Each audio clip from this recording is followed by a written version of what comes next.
Welcome to Let's Not Meet, episode 3. The title of our story today is She Just Kept on Stabbing Her Own Face. Alright, riveting. So, submitted by Wiz Cobelli. Please correct me if I'm wrong. Wiz Cobelli. So let's get started.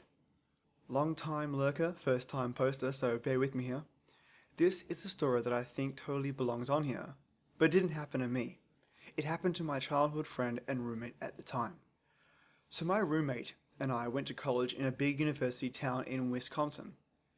We both grew up and went to high school together prior to this incident about 2 hours north of said college town. The drive from the college town to back home is boring, flat, mostly desolate Wisconsin farmland. There is, however, one small town that is a halfway point where we typically stop to gas up or grab snacks during the trip. This is where our story begins.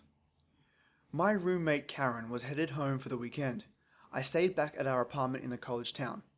She called me frantically to tell me what happened. Alright, get ready guys.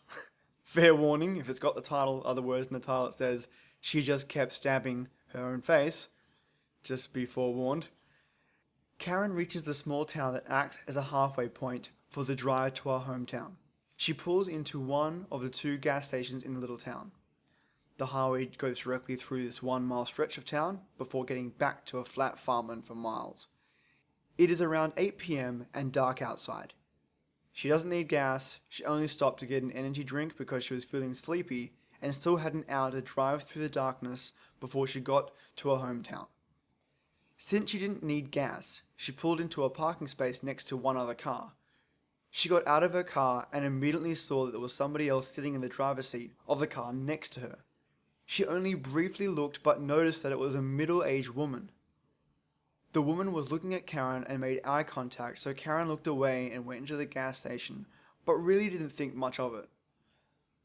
Karen gets her energy drink and exits the store. She starts walking towards her car and realizes that the woman parked next to her is intently watching her as she walks to her car. Karen gets into her car, locks the door, that's a fair call, and fidgets with her energy drink and her music for a moment, preparing to embark on the rest of her trip home. Before leaving, she feels the woman's eyes on her and looks up at the car next to her. The woman is looking right at Karen. And when they make eye contact, she gives her a big grin. She then proceeds to take what looked to Karen like a small thin knife, almost like a letter opener, and stabbed herself repeatedly in the face. My goodness. The way she describes it to me reminds me exactly of that scene with Winona Ryder in the film Black Swan.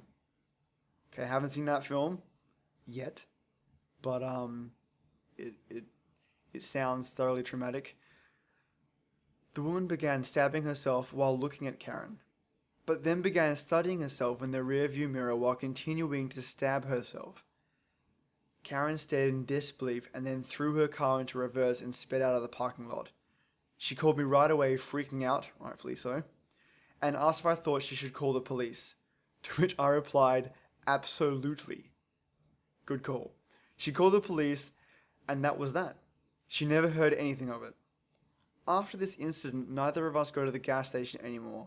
We either go to the other one, in the other town, or we avoid stopping in the town completely. Karen says the worst part about the whole thing was the woman's sinister grin, and how she made sure Karen was watching her when she started stabbing herself.